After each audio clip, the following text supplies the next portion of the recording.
O vício Vai vai começar. passar mesmo, né? Sim. Tem nada a Boa fazer. tarde a todos. É um prazer imenso estar com vocês novamente nessa tarde de domingo. Estamos aqui com Celso Cordeiro, que agradecemos a gentileza, a generosidade novamente, está conosco. Todos os convites que nós fazemos ao Celso, ele é muito disponível, muito gentil. Uma boa tarde, Celso. Antes de apresentar o Toca Falar Disso, eu queria saber se você quer dar uma palavrinha. Olá, Adriana, boa tarde. Para já, deixa que me diga, é sempre para mim um prazer imenso participar nas vossas iniciativas. Isto não é por mera gentileza, é por mérito vosso, porque aprecio o vosso trabalho, aprecio o trabalho que têm vindo a desenvolver.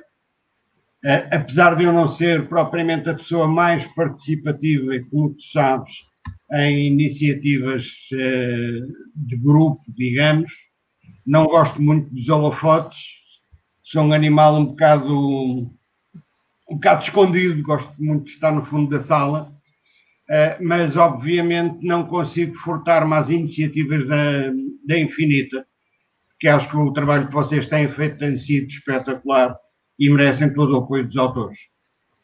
Muito obrigada. Uma boa tarde para ti, uma boa tarde extensiva, obviamente, aos outros elementos da Infinita, que tenho que cumprimentar também, o Emanuel e a Júlia, e uma boa tarde a quem está connosco ou a quem venha a estar connosco durante este tempo.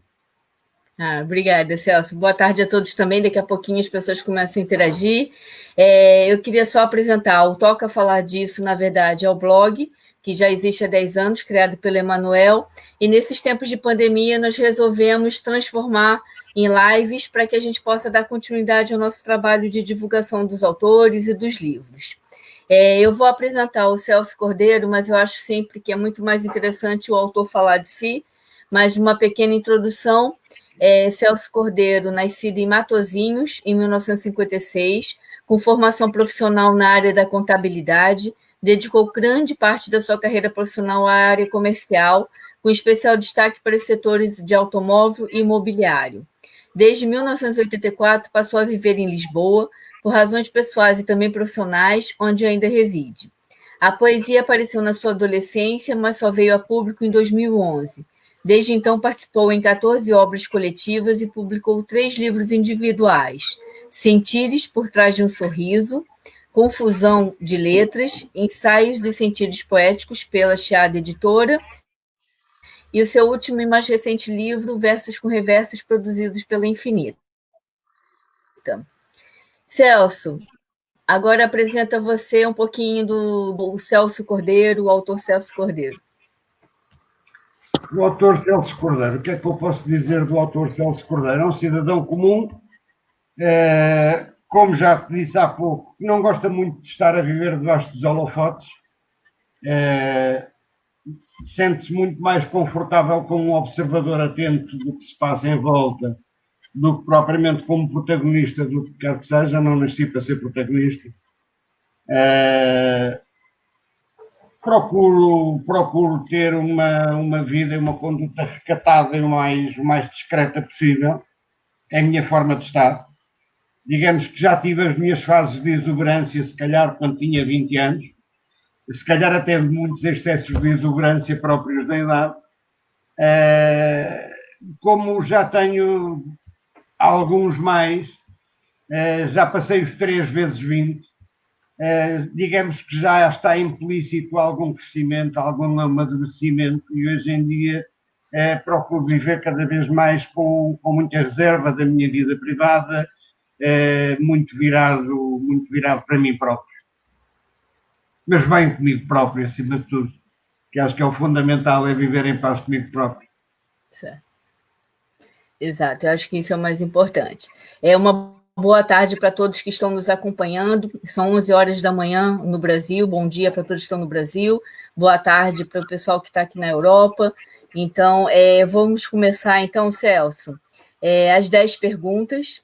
E qual a sua percepção sobre a pandemia e qual a lição que fica? Fala para a gente desse momento, um pouco da sua percepção que está acontecendo. Assim, a minha primeira percepção da pandemia, confesso, que não é propriamente muito abonatória, não é muito positiva. e não é muito positiva porque, para não variar, nós continuamos a assistir a um desfilar de hipocrisia social, continuamos a assistir a um aproveitamento sempre implícito nas palavras de políticos, nas palavras de grandes empresários, no aproveitamento das oportunidades que todas as dificuldades normalmente potenciam, e onde, de facto, aquilo que devia ser prioridade para as pessoas é sempre a última opção.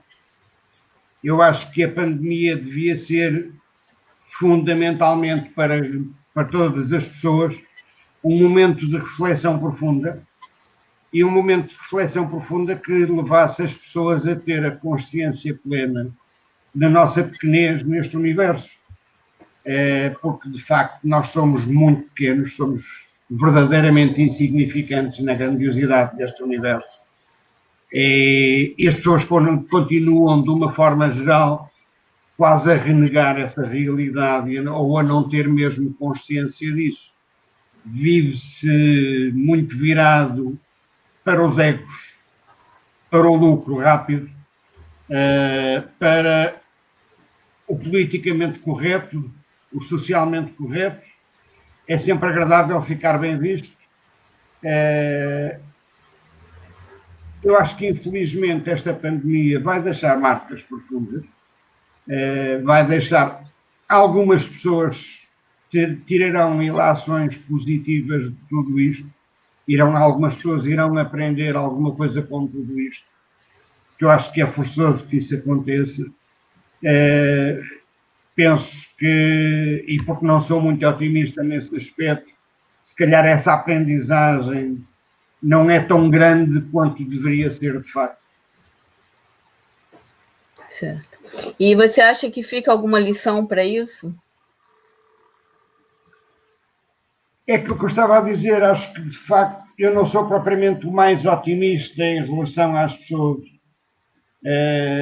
Não sei se há alguma deformação psicológica pessoal, mas não sou de todo o mais crédulo em relação àquilo que é a nossa sociedade, a sociedade em que vivemos. Acho que as pessoas vivem demasiado alimentadas pelo seu próprio ego, vivem demasiado alimentadas pela visibilidade que necessitam cada uma delas, por porem-se a jeito para sair bem na fotografia. E acho que aquilo que é essencial, aquilo que deveria ser essencial, fica sempre jogado para segundo plano. Mas, lá está. Eu também não sou propriamente o maior otimista em relação às pessoas. Se calhar fruto de algum envelhecimento precoce, mas é aquilo que eu acho. Perfeito. Celso, acredita que será necessário rever o segmento literário e a forma do autor lidar com esse novo momento?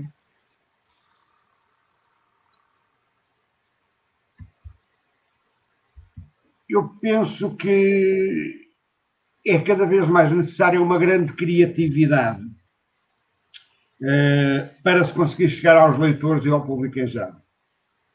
E, em boa bom da verdade, porque é fundamental chegar ao público em geral, não faz sentido publicar obras se não forem para ser lidas, não faz sentido publicar para vender à família e guardar o resto na prateleira.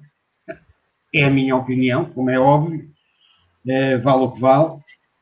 Portanto, acho que se impõe tentar descobrir alternativas para conseguir chegar ao público, conseguir chegar a quem lê ou a quem possa ler os trabalhos dos autores.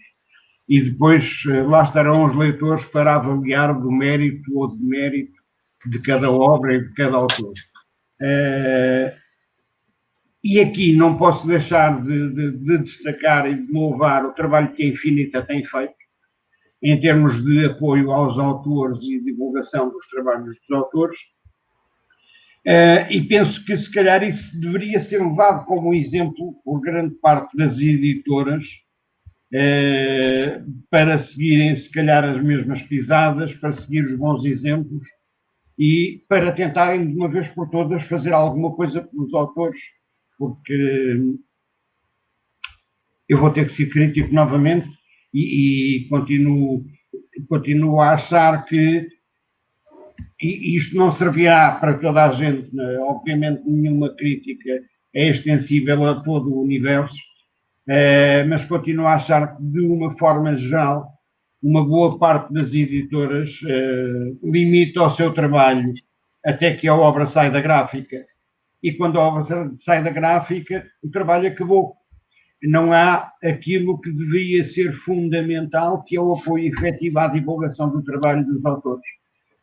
Digamos que procura-se obter sucessos com títulos que vendem facilmente nas livrarias, com títulos que vendem facilmente nos escaparates, sem grande preocupação de divulgar a maior parte dos autores. Portanto, sim, acho que se impunha que houvesse aí uma mudança de mentalidades, sem sombra de dúvida. Agora, reconheço que é preciso uma criatividade muito grande da parte de quem o deverá fazer e a quem faz seja reconhecido o mérito e sejam louvados por isso. Eu queria agradecer a presença da Cecília Souza, a Maria Elizabeth, a Sara Timóteo, a Preciosa Covas, que estão acompanhando a gente. Boa tarde para todos, bom dia também para vocês do Brasil. E Sentires por Trás de um Sorriso, de 2011, Confusão de Letras, 2013, Ensaios e Sentires Poéticos, em 2016, e Versos com Reversos, em 2019. O que mudou do primeiro ao último livro? O que é que mudou do primeiro ao último livro? Eu acho que esse foi o primeiro livro, exatamente, Sentires por Trás de um Sorriso. E, acima de tudo, o que mudou foi o próprio autor. Esse é o segundo livro, publicado 2 anos depois, esse é o Confusão. O Ensaios foi publicado em 96, foi o terceiro livro lançado. E aí temos o Versos com Reversos, lançado há uns meses, não tem um ano ainda. Eu acho que o que tem mudado, essencialmente, tem sido o autor. E tem sido o autor por, digamos que, o suceder das várias obras tem sido um percurso de aprendizagem e de crescimento. Chama a atenção que a primeira obra que eu publiquei foi uma obra onde, em grande parte do seu conteúdo, eu limitei-me a compilar textos com muitos anos, textos, alguns deles com mais de 30 anos, alguns textos que eu ia guardando na gaveta. E eram textos que, quando foram escritos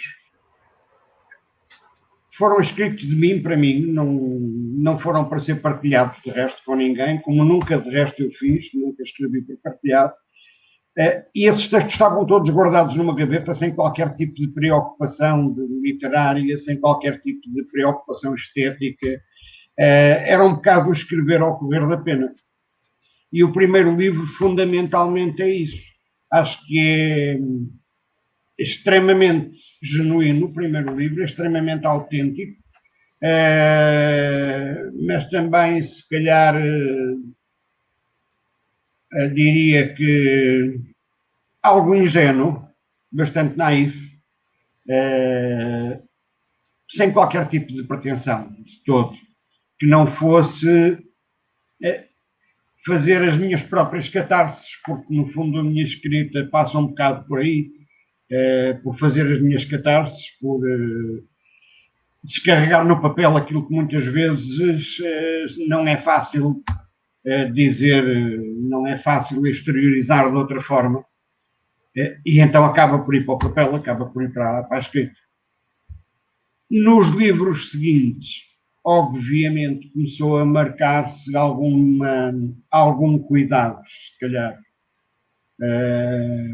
Algum cuidado com a utilização da língua, algum cuidado mais de arranjo estético, de alguma da forma poética dos textos.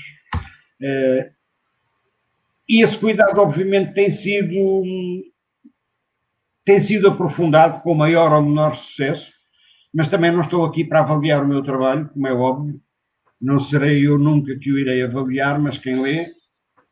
E eu acho que tenho procurado, acima de tudo, ao longo dos anos, e à medida que vou escrevendo, tenho procurado ser o maior crítico de mim mesmo e ir aperfeiçoando o mais possível a minha escrita. Sem deixar que isso lhe tire a autenticidade, sem deixar que isso possa desvirtuar as minhas emoções, aquilo que eu sinto, mas procurar fazê-lo de uma forma que seja mais legível, ou seja,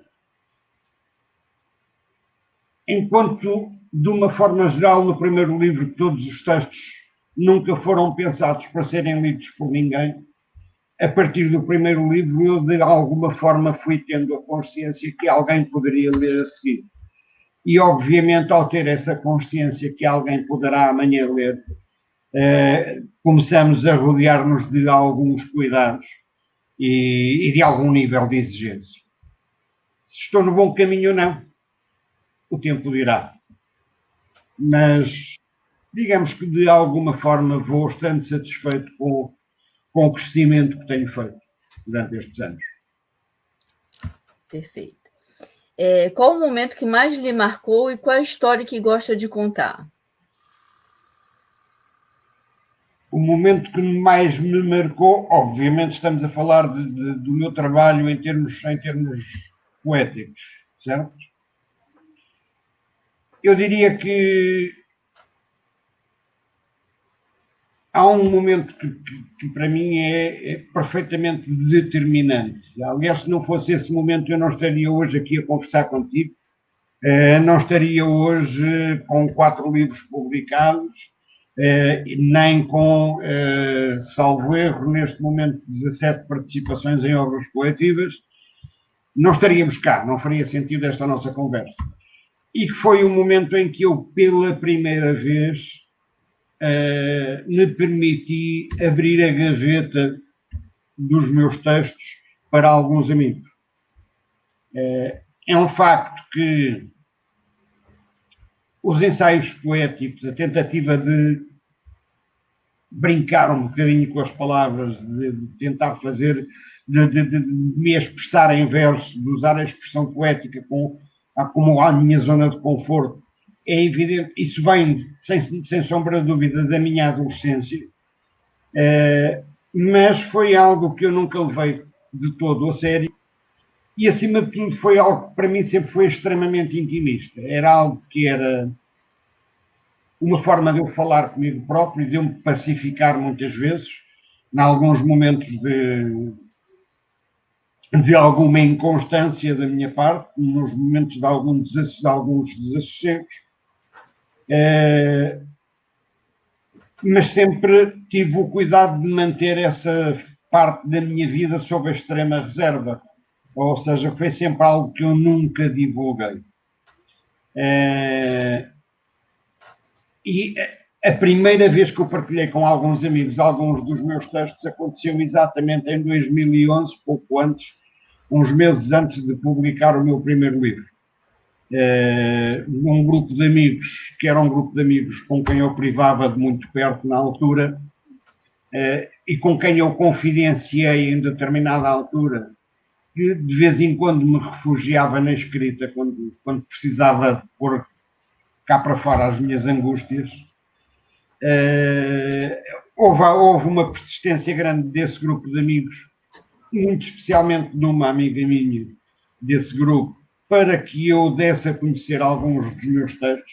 E eu fui resistindo ao longo do tempo a essa tentativa, até que um dia me enchi de coragem e partilhei com um grupo de 5, 6 pessoas alguns dos meus textos.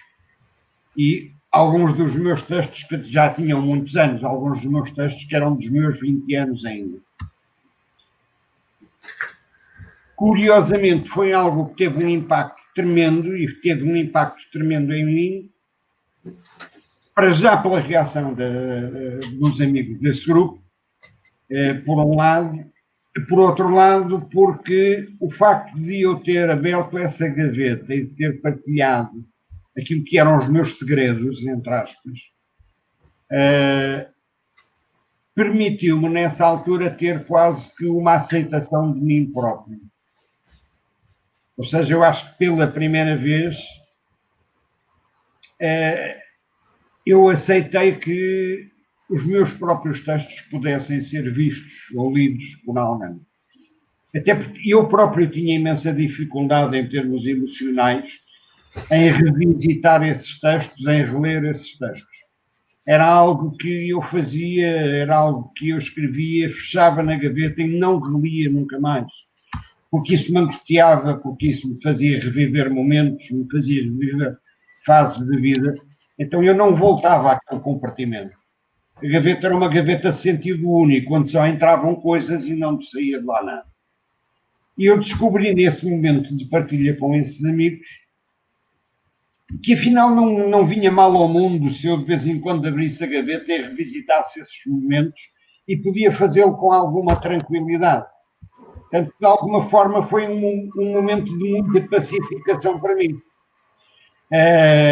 Isso levou-me a reler todos os meus trabalhos, depois disso, a ganhar a coragem de me reler, e ganhou-me a ganhar a coragem de um dia participar num convite para uma coletânea, para uma primeira coletânea, onde a aceitação foi excelente, e daí para o primeiro livro foi, digamos que foi um estalar de dedos. Quando dei por ela, tinha convites para publicar o livro em condições que achei bastante aliciantes por duas editoras na altura. Algo incrédulo ainda com aquilo que estava a acontecer, decidi aceitar o desafio e avancei com o projeto. E hoje é o que é. Hoje é uma realidade. Perfeito. E Celso, quer ler um poema agora ou deixa para depois dos seus livros? Olha, vou, nem menos a propósito, vou pegar no meu primeiro livro, No Sentires por Trás de um Sorriso, e vou ler um poema que saiu exatamente desse momento de partilha, quando eu ganhei a coragem de divulgar alguns desses trabalhos a esse grupo de amigos restritos. Acontece que eu, quando acabei de partilhar com esses amigos meia dúzia de trabalhos, isso teve um impacto tão grande, foi um momento tão impactante para mim, que eu acabei por me refugiar ato contínuo no quarto, fui reler trabalhos meus e, quando acabei de reler os meus trabalhos, escrevi este poema. Saiu nesse momento como consequência desse impacto. E então esse poema chama-se Aos Amigos. E diz assim: há momentos de vida, simples passagens de tempo, em que desfrutamos serenos o prazer de amar os amigos. Há momentos de vida em que amor é fraternidade, saudade é prazer de estar ao lado de quem nos dá paz. Há momentos de vida em que substituímos emoções e o viver de inebriadas paixões pelo sublimar de amor fraterno. Há pedaços de vida vividos na pausada e serena tranquilidade do simples saborear de momentos passados entre amigos que nos tocam. Há pedaços de vida vivida que nos ficam gravados a fogo, porque encontramos o nosso espaço no espaço que não nos cobram. Há pedaços de vida, ainda que curta, entre amigos que se reconhecem, amigos que nos calvam no peito, ou que simplesmente estão cá. Momentos de vida como estes, ao longo de uma história comum, são certeza de sentir que vale a pena amar amigos como vocês. O meu coração é vosso. Amo-vos. Muito obrigada, Celso. Pegando carona, então, nessa poesia, qual foi o livro que marcou a sua vida? Adriana, vais-me desculpar, eu estou a ver que há aqui imensa gente já a fazer comentários. Deixa-me dar uma imensa boa tarde e um abraço para todos estes amigos que estão connosco agora. Está bem?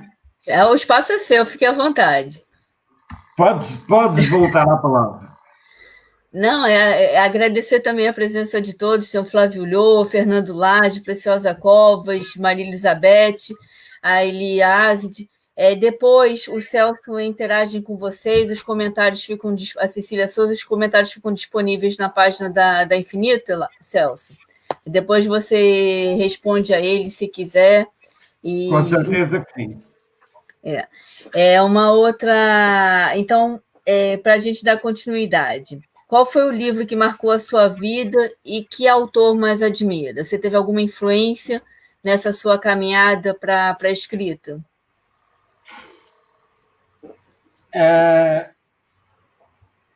Assim, houve livros que marcaram a minha vida desde a minha juventude, sem dúvida.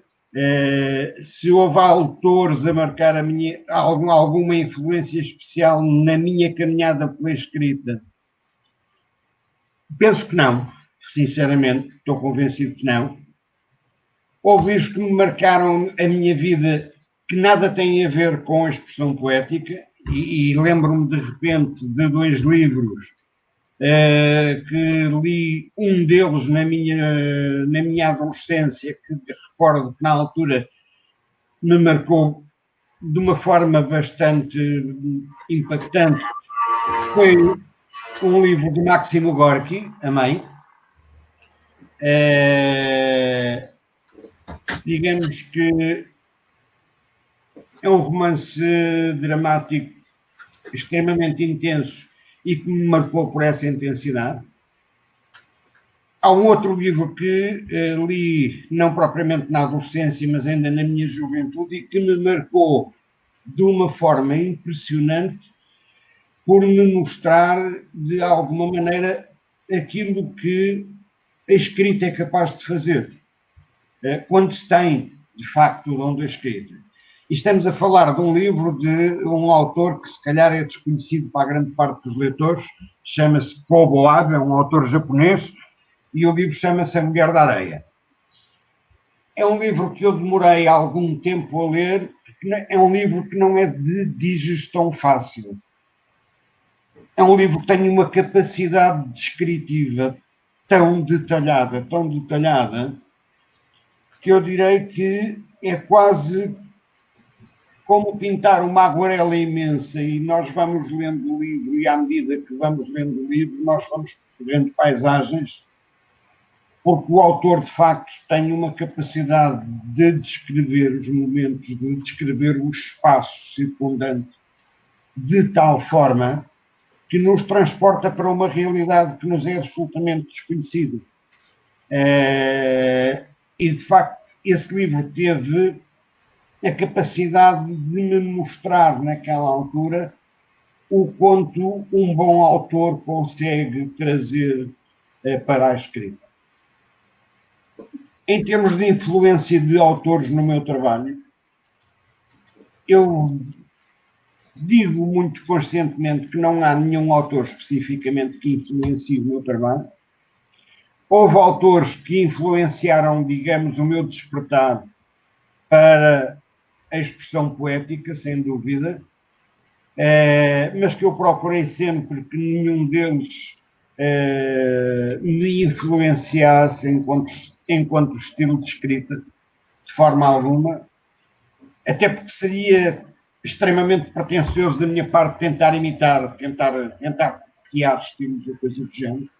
Eu procuro manter a minha forma de escrita, procuro ser muito genuíno e muito autêntico no que escrevo, sem seguir exemplos de ninguém.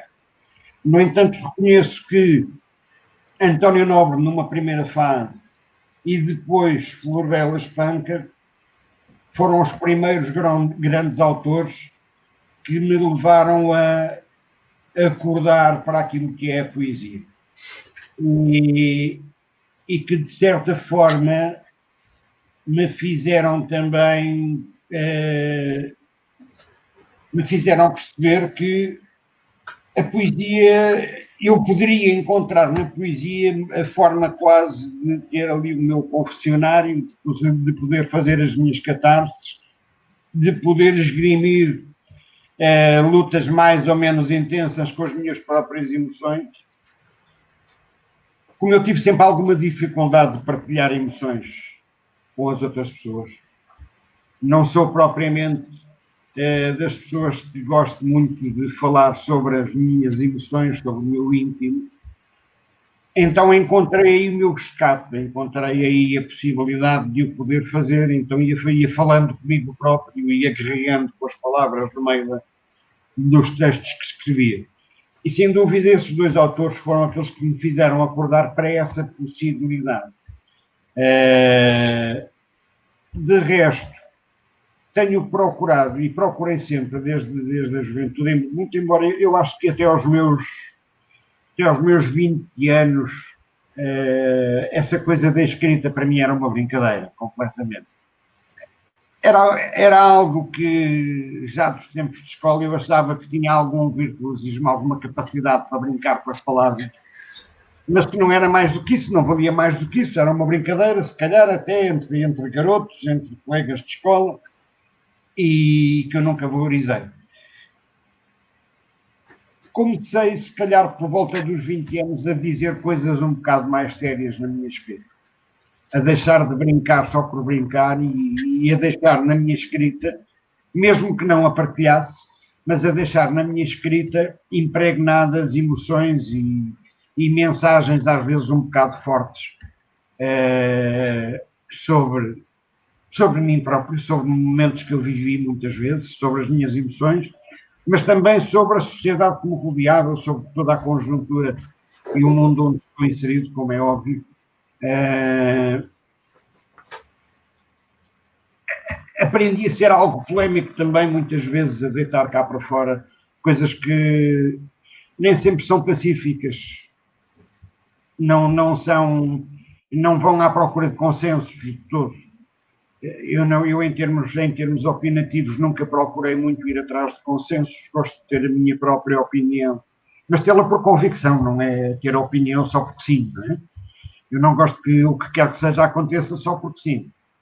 Isso é aos 15 anos, aos 16, aos 17, que fazemos tudo porque sim, não é? Até temos bebedeiras só porque sim, não é? A partir daí não, as coisas têm que ter alguma sustentabilidade. E a partir dos 20 anos eu comecei de facto a transmitir na escrita coisas que para mim faziam sentido. Fossem elas das minhas paixões, fossem elas dos meus inconformismos em relação a muita injustiça social, a muita coisa que se passava à minha volta, com as quais eu podia não estar de todo a concordar, fosse com os meus próprios sonhos, com as minhas ilusões, porque também as tenho e sempre as tive, e espero continuar a tê-las de alguma forma, apesar dos anos que passam, de alguma forma acho que os sonhos são importantes na nossa vida para continuarmos a viver. Perfeito, Celso. Se dependesse de você, o que mudaria nos tempos atuais dentro do segmento literário? Eu acho que de alguma forma é um bocadinho redundante esta resposta, porque de alguma forma toca uma resposta anterior. Acho que é cada vez mais importante, se bem que eu acho que sempre foi importante, mas nunca lhe foi dada a importância devida, ou raramente lhe foi dada a importância devida, e eu acho que cada vez mais é extremamente importante a interação entre os autores e quem lê, ou quem potencialmente possa ler. E essa interação foi algo que não existiu durante muitos anos, ou era quase inexistente. Podia haver uma ou outra iniciativa muito pontual, mas eram iniciativas muito pontuais e que muitas vezes até nem eram muito bem vistas pelo mercado editorial. Eu acho que cada vez mais essa interação é perfeitamente fundamental. É preciso chegar junto de quem lê. Vamos acabar com misticismos, vamos acabar com ilusões. Quem escreve são pessoas comuns, são cidadãos comuns que sentem e pensam como os outros cidadãos todos. Como as pessoas que não escrevem, mas que leem aquilo que os outros escrevem. E eu acho que, para que haja o entendimento da própria linguagem dos autores e da própria obra dos autores, é cada vez mais fundamental essa interação. Eu penso que tu sabes, tens a noção disso. Eu sou um bocado fugidio em relação a alguns tipos de eventos que se fazem, porque, como já disse aqui, eu não tenho propensão natural para estar debaixo dos projetores e não gosto de ser protagonista. Mas, acima de tudo, eu não me sinto confortável naquilo que são os saraus, onde muitos autores vão partilhar as suas obras. Eu confesso que eu não me sinto confortável a fazê-lo. Mas isto é uma questão meramente pessoal. Isto não tem nada a ver com crítica a quem o faz, de forma alguma. É uma questão pessoal, são as minhas próprias inibições. É algo que eu próprio ainda não consegui ultrapassar, não me sinto tão confortável assim. Acho que a minha obra existe, vai sendo partilhada na medida do possível, e procuro de alguma forma partilhar isso, mas deixo que sejam outros a ver, deixo que sejam outros de alguma forma a sentir a obra.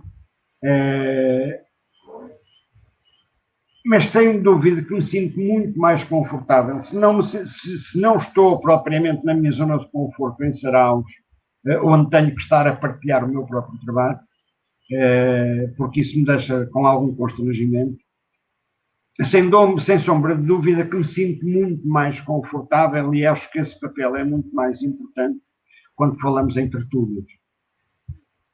Quando falamos, de facto, no diálogo entre autores e, acima de tudo, entre autores que se podem permitir trocar pontos de vista completamente diferentes, seja em relação à escrita, seja em relação ao mercado e à forma de estar no mercado literário, mas, acima de tudo, existe essa interação com quem lê, com quem pode ler. E eu acho que essa é uma interação de uma riqueza fantástica, que eu acho que todos nós temos imenso a aprender se escutarmos com atenção quem nos lê, se tentarmos aproveitar alguma coisa de quem nos lê, porque quem nos lê é que nos pode censurar. Quem nos lê é que tem a capacidade para dizer alguma coisa sobre o nosso trabalho, de que forma o nosso trabalho os impactou ou não. E podemos daí tirar conclusões, podemos daí perceber como é que chegamos às pessoas ou de que forma é que estamos a chegar às pessoas. Eu acho que, de facto, se há alguma coisa para mudar, acho que por muita criatividade que seja necessário para conseguir isto, acho que o caminho tem que ser este. É encontrar formas de chegar o mais possível a quem lê, a esses potenciais leitores, tenham eles 70 anos, 80, ou 10 ou 15. Eu acho que seria fantástico, por exemplo, se houvesse um grande envolvimento a nível de escolas, por exemplo, em fazer chegar autores às escolas, em fazer chegar os autores aos alunos, para eles próprios descobrirem que muitos deles, se calhar, podem um dia conseguir expressar-se da mesma forma. Eu tive, de alguma forma, a sorte e a felicidade de, na minha tenra adolescência, ter tido professores de português absolutamente fantásticos. Professores de português que me obrigaram a estudar a língua, mas, acima de tudo, que me ensinaram a estudar os autores que me ensinaram a gostar de literatura, que me fizeram apaixonar pela literatura e que, como resultado disso, levou a que eu me apaixonasse e me sentisse confortável na expressão poética. Mas eu tive a felicidade, de facto, de ter professores que me permitiram este caminho. E para além de me permitirem este caminho, alguns deles, inclusive, é porque perceberam que eu tinha alguma facilidade em expressar-me por escrito, alguns deles estimularam mesmo essa minha criatividade na altura. E devo-lhes isso. Eu penso que aí as escolas têm muito na mão. Na redescoberta, se calhar, de futuros autores, na redescoberta ou no reencontro de muitos garotos, de muitos adolescentes com eles próprios, que se calhar poderão um dia descobrir que, afinal, escrever não é um bicho de 7 cabeças e pode ser até muitas vezes apaziguador para mim em muitas situações. Isso é muito importante, porque às vezes a didática termina inibindo também, né, e deixando a criança até com raiva, às vezes, são tantas imposições de regras e tudo, que a criança termina se distanciando da literatura. E esses bons exemplos de professores que estimulam, e até uma boa ideia também ter sempre essa integração de autores convivendo com as crianças, eu acho que a gente conseguiria, a partir da educação, essa base para a formação de novos leitores e bons autores também. E só fazendo parênteses, Celso, que você já sabe também, só para trocar um pouco de ideia, a gente começou, né, desde 2018, com os nossos eventos no Palácio Baldaia, era intercalado os saraus com as tertúlias. Então, a intenção era essa, sempre ter autores convidados para que trocassem ideias com os autores e com o público. E era onde eu tinha menos frequência, porque ainda existe essa falta, né, ou, não sei, de consciência ou de vontade, porque as pessoas querem se ler e querem ser ouvidas, né? Mas ouvir o outro, trocar ideias, são quase 3 anos fazendo esses eventos, e infelizmente tivemos pessoas fantásticas que tinha muito para trocar e não tinha quase adesão nenhuma de público, né? Então é uma questão de educação mesmo, né? De formação, de uma continuidade. Eu aí, por muito que isto possa ser, se calhar, polémico e se calhar até inconveniente, aí, muito sinceramente, eu tenho que dirigir uma crítica séria aos próprios autores. Os próprios autores, eu acho que são muito responsáveis por isso. Cada vez que se anuncia uma tertúlia, e há muitos anos eu cheguei a participar em tertúlias, na altura, e até, aliás, conheci o Emanuel há uns bons anos, exatamente em tertúlias, e invariavelmente apareciam nessas tertúlias autores que estavam presentes não para trocar ideias, não para conversar, mas exclusivamente para desfilar trabalhos, exclusivamente para ir ler os seus trabalhos. Ou seja, desvirtuaram completamente o que era o conceito da tertúlia, deixaram de ser tertúlias, e quando se pretendiam fazer tertúlias, transformavam-se as tertúlias em saraus. Porque a tentação de grande parte dos autores, infelizmente, é muito esta.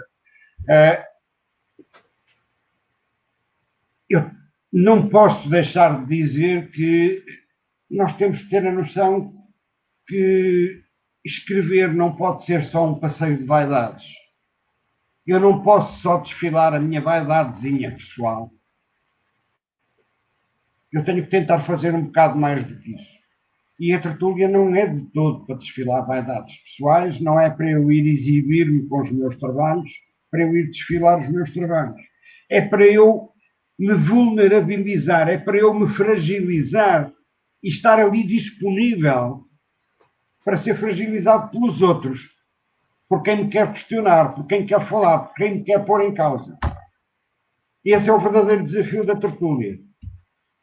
Percebes? Perfeito. Aqui não posso deixar de registar esta crítica, é evidente. Não, mas está certíssimo. Certíssimo.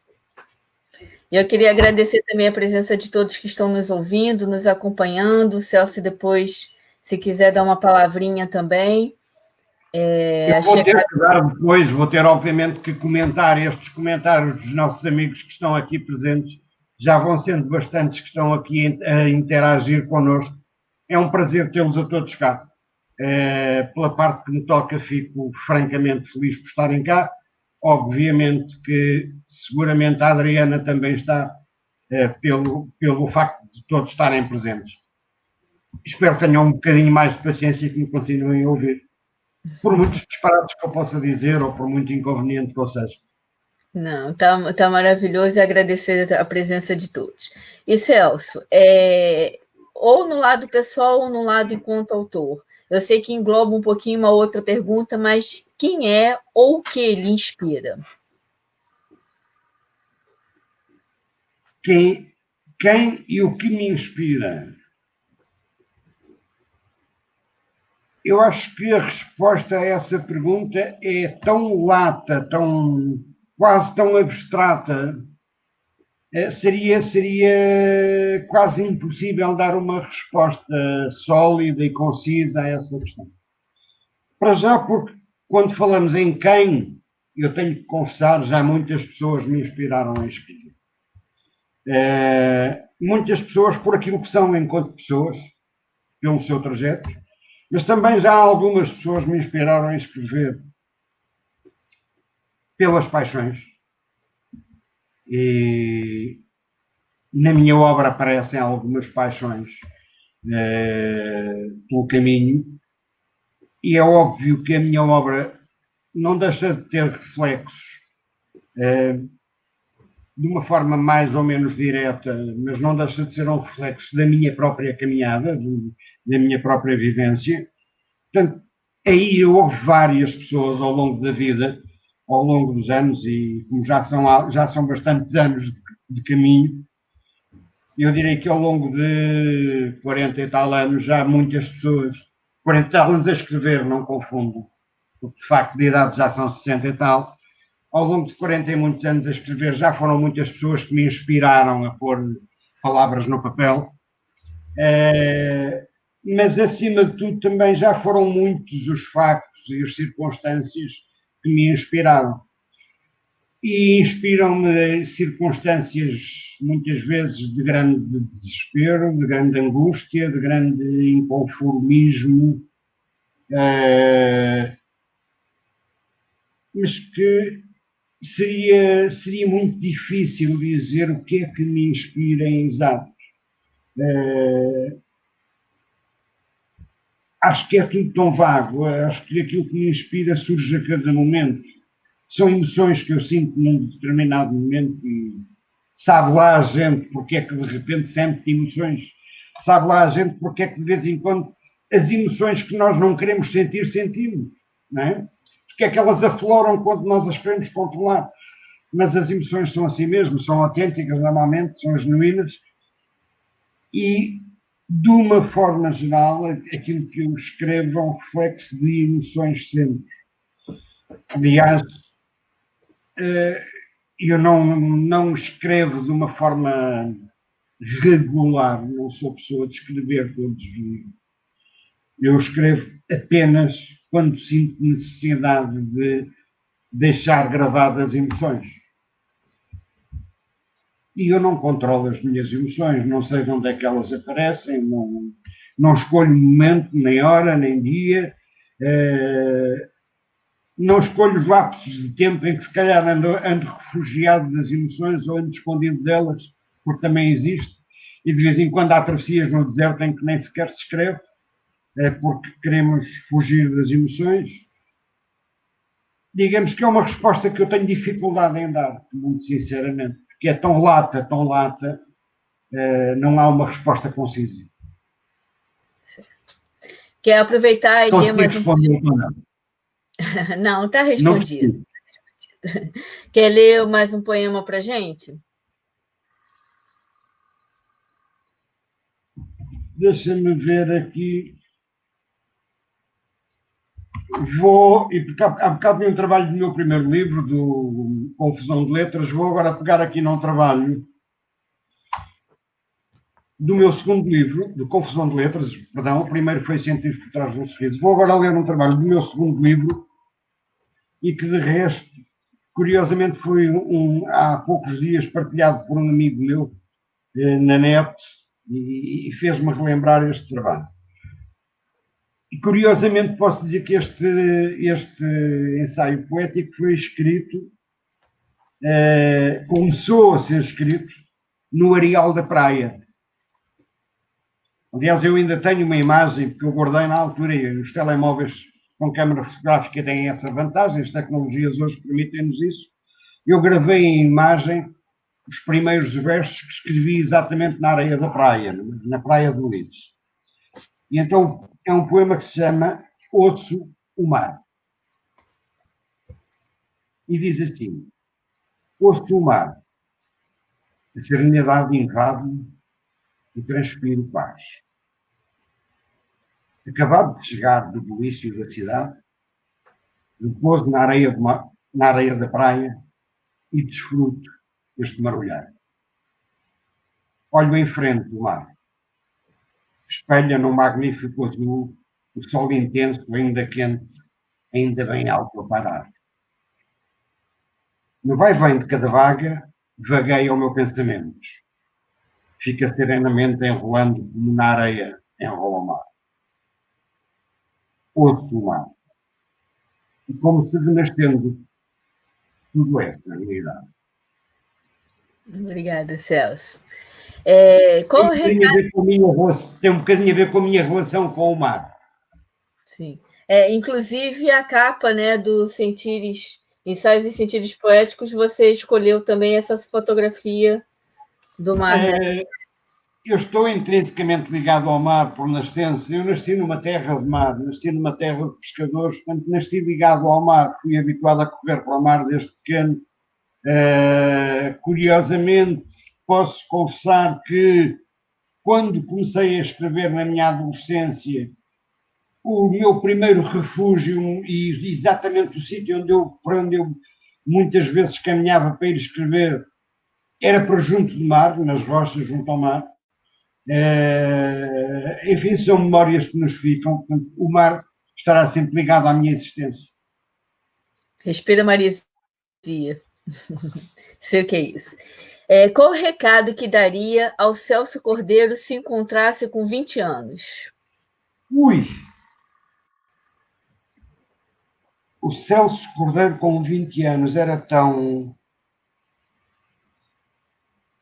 intempestivo, tão reativo, era quase uma antítese daquilo que é o Celso Cordeiro hoje. Portanto, acima de tudo, eu teria que lhe dizer, sem sombra de dúvida, meu rapaz, tens uma vida inteira ainda para crescer pela frente.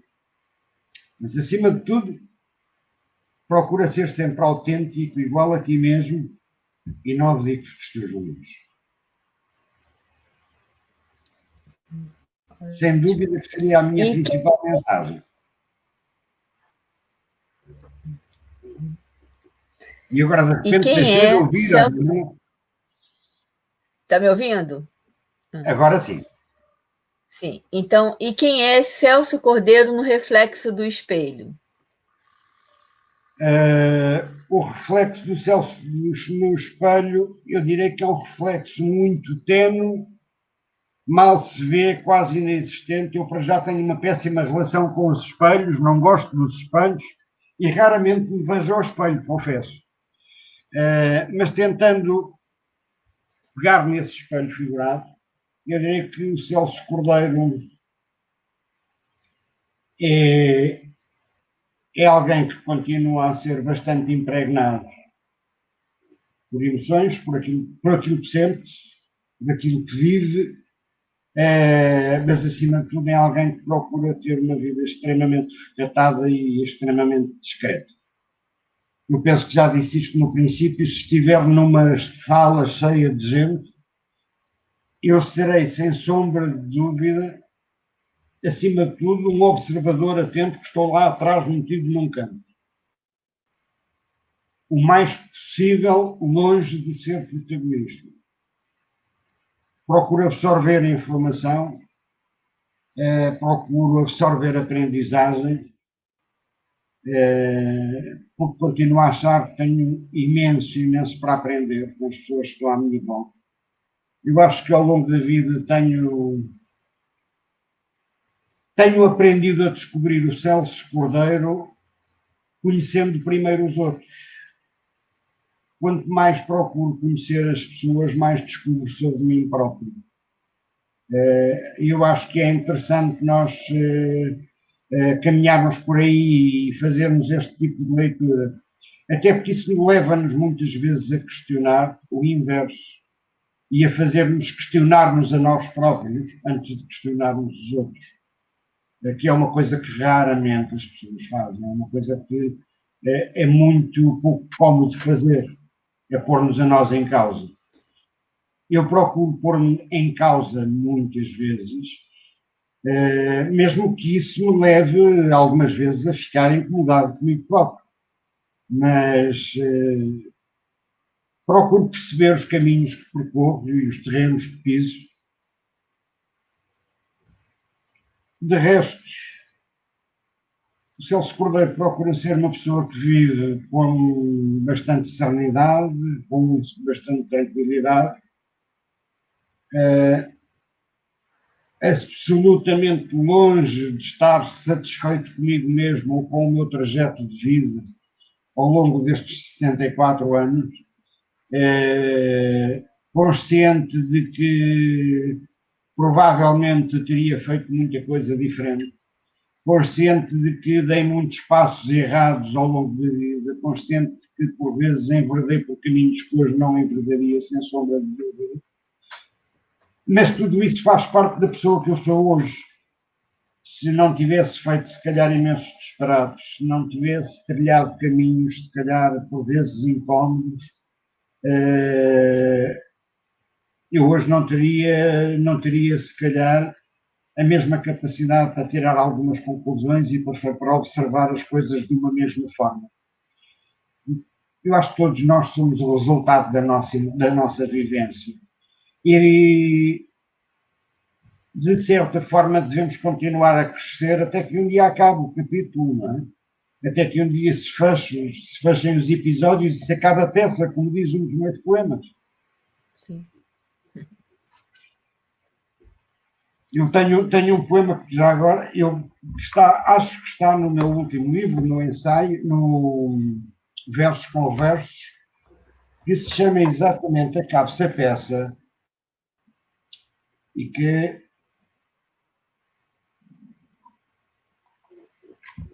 eu vou partilhar convosco.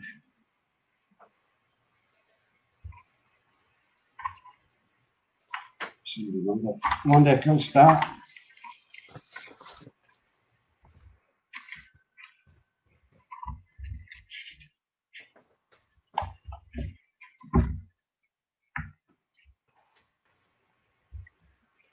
Quando a gente quer, as coisas aparecem de repente, quando a gente não. Eu acho que de repente não estou a encontrar o Acabe-se a Peça e eu acho que vou ficar por aqui. Então, enquanto você procura, queria agradecer a presença de todo mundo e também, enquanto você está procurando aí, Celso, procura com calma. Eu queria aproveitar e falar também do meu livro Infinita, que nós estamos agora fazendo, deixando as páginas em branco para incentivar a escrita do manuscrito, né?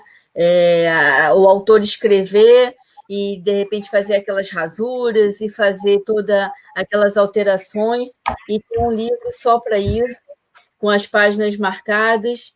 Então, é um projeto, né? O Raul Tomé comentou com a gente resolveu concretizar essa ideia da pessoa ter o seu próprio...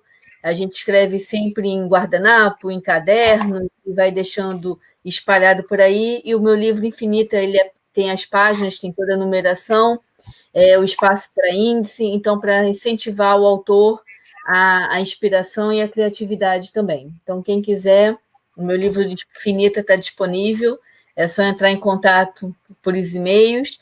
E quem quiser também acompanhar o Celso Cordeiro, ele tem a página Celso Cordeiro Poesias no Facebook, todos os poemas e a divulgação dos livros dele estão lá, e também o contato do e-mail do Celso que está aí embaixo, para quem quiser depois, posteriormente, ou adquirir o livro do Celso, ou entrar em contato com ele, sejam muito bem-vindos.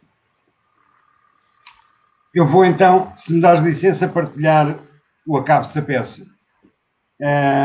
E antes de fazer a leitura deste poema, eu tenho que fazer uma citação de Charlie Chaplin.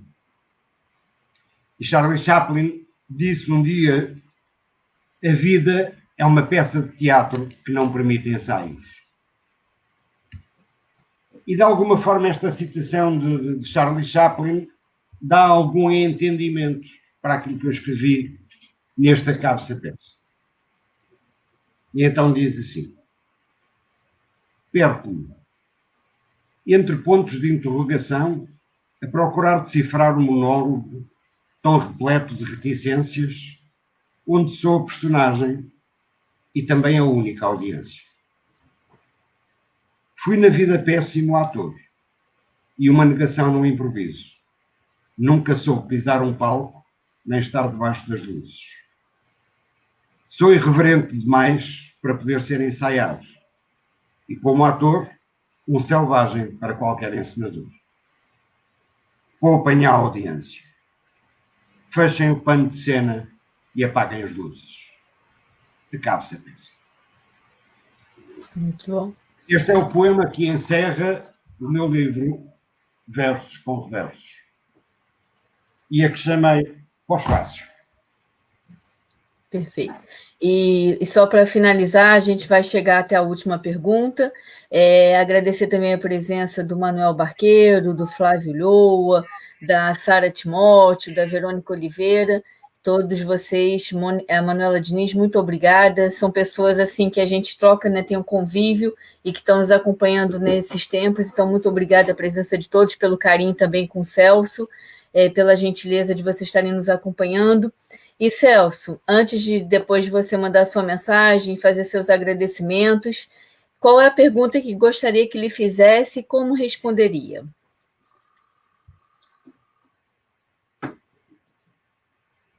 Qual a pergunta que eu gostaria que me fizesse? De uma forma muito concisa, eu direi que absolutamente que me fizessem a pergunta que eu não estaria nunca à espera que me fosse feita. Eu gosto de ser surpreendido. Não gosto de respostas ensaiadas. Por isso gosto das tertúlias. Gosto de coisas espontâneas, autênticas, genuínas. E em todos os eventos onde participei, inclusive nas apresentações das minhas obras, eu sempre procurei estar disponível para falar com as pessoas. E fico sempre à espera que as pessoas questionem o que lhes passa pela cabeça. Acima de tudo, que questionem aquilo que eu não estou sequer à espera que questionem. É porque é a única forma de as respostas serem autênticas, não foram programadas, não foram ensaiadas. E essa autenticidade permite duas coisas.